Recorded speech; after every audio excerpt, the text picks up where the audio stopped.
Esse estilo de vida está mais ameaçado a cada ano com o avanço dos desertos, que soterram casas e localidades essenciais para eles. Só levou 7, 8 anos para ficar assim. Essa parede está bloqueando a areia. Não posso usar o lugar, mas não posso demoli-lo. A combinação do mau uso da terra e de um mundo cada vez mais seco e quente são um desastre para os moradores daqui. As perdas aumentam. A terra fica mais árida, fica infértil. As pessoas saem do campo para as cidades que já estão com problemas de superpopulação. Não são só os pastos que estão morrendo. Do outro lado do mundo, as florestas tropicais brasileiras estão desaparecendo. A água e a vegetação interagem para formar o ecossistema rico da floresta amazônica. Atravessando a floresta está o maior rio do mundo em volume de água, o Rio Amazonas. Em agosto e outubro de 2005, houve uma estação de seca recorde e o mundo viu uma amostra de como o Rio Amazonas pode ficar daqui a 100 anos.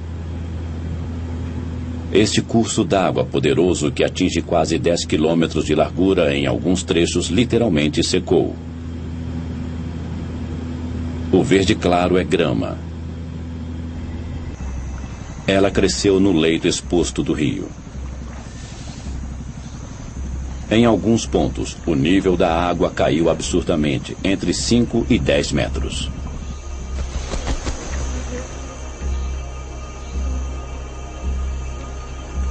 Os peixes mortos flutuavam. Quando o nível da água desceu, a água restante não continha oxigênio suficiente para manter os peixes vivos. Eles se tornaram um alimento fácil para os carniceiros. 48 anos que eu tenho aqui, nesse local, morando aqui, e nunca tinha visto uma seca dessa que nem aconteceu esse ano, né? Porque ainda está morrendo lá dentro, mas não estamos mais pegando devido à água estar poluída já pela mortalidade que morreu, né? A seca rigorosa foi atribuída às estranhas temperaturas quentes na superfície do Oceano Atlântico. Geralmente, o ar que suga a umidade das águas do Atlântico paira sobre a bacia do Amazonas e atinge a Cordilheira dos Andes. Na medida em que o ar sobe, as nuvens se formam e despejam a umidade em forma de chuva. A chuva evapora para formar mais nuvens novamente e o ciclo continua. Mas em 2005, as altas temperaturas da superfície do oceano aqueceram o ar, criando uma corrente de ar ascendente sobre o Atlântico. A corrente de ar ascendente formou nuvens no local. Elas caíram em forma de chuva sobre o oceano. O ar seco se espalhou. O resultado: o Rio Amazonas ficou coberto por uma corrente de ar seco descendente. Isso quebrou o ciclo e impediu a queda da chuva.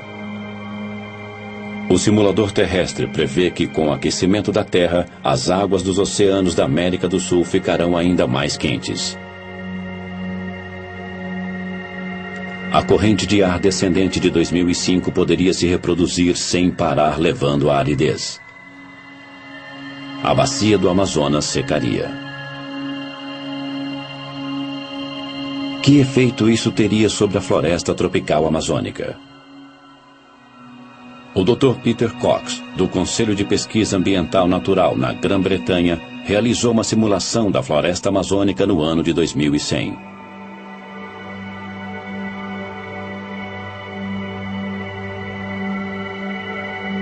O resultado foi chocante. A simulação mostra as mudanças nas florestas, numa área que inclui a floresta tropical amazônica. Na segunda metade deste século, a terra secará e desertos surgirão. As florestas começarão a desaparecer a partir da foz do rio Amazonas. Em 2100, 2/3 da floresta terão sido destruídos. No lugar da floresta, haverá um deserto vasto maior que a Península Árabe.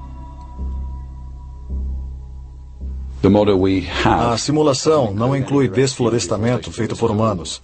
É um desflorestamento indireto causado pelo aquecimento global e mostra que o efeito estufa é uma ameaça tão grave quanto o desflorestamento direto. A simulação mostra como a desertificação do rio Amazonas ocorrerá. Haverá pouquíssima chuva, por isso as plantas não terão água suficiente.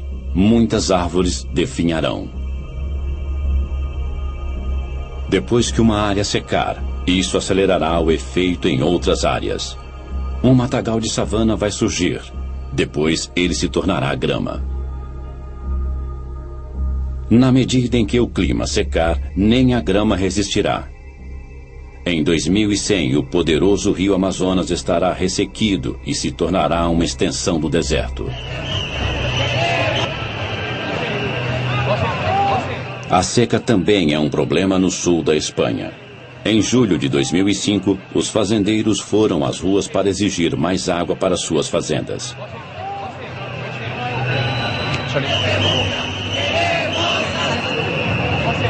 A queda de chuva em 2005 na Espanha diminuiu 50%, e a capital, Madrid, teve sua menor queda de chuva em 145 anos.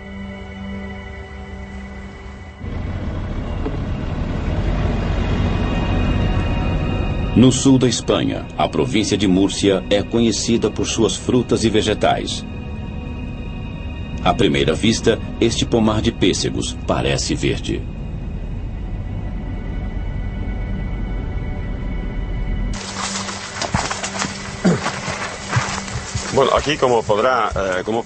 Olhe o pessegueiro. Esta é a fruta. Elas eram deste tamanho. O tamanho diminuiu. É porque não tem água.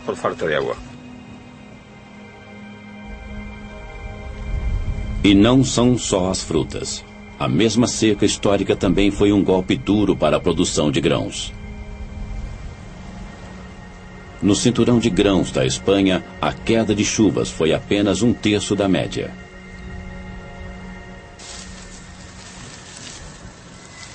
A família de Tomás Lourenço tem plantado há gerações. E o trigo sempre foi um alimento importante nos 90 hectares da fazenda.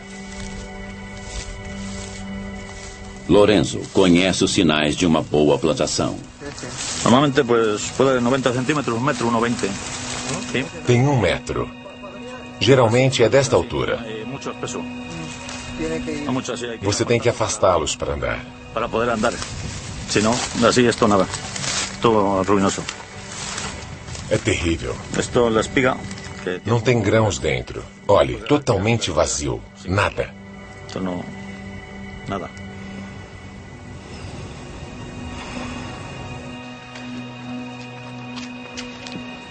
Este é o celeiro de Lourenço. Antes ele ficava cheio de grãos até o teto.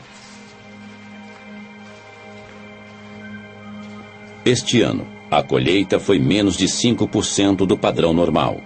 As perdas chegaram a $70 mil. Se a seca continuar, está acabado para os fazendeiros. Não podemos suportar isso. Não poderíamos suportá-lo.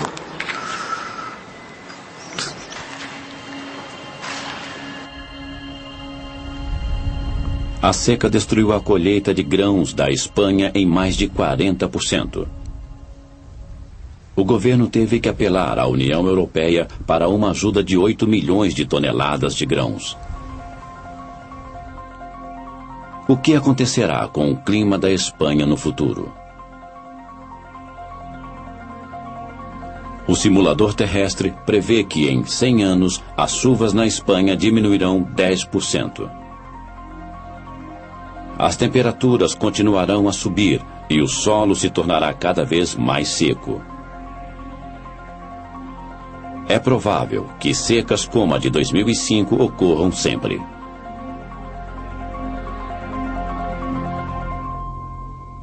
A falta de água tem sacrificado a produção agrícola em todo o mundo.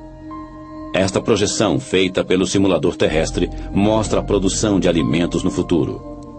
As áreas verdes mostram o aumento da produção de alimentos. As vermelhas mostram a diminuição.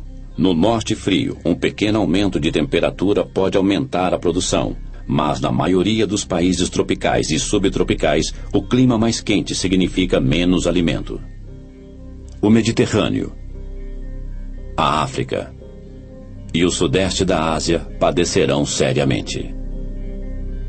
Mas a maior perda de colheitas será nos Estados Unidos e na América Central. Em alguns locais, a produção cairá para menos da metade. No mundo, 54 milhões de pessoas entrarão para a lista de famintos.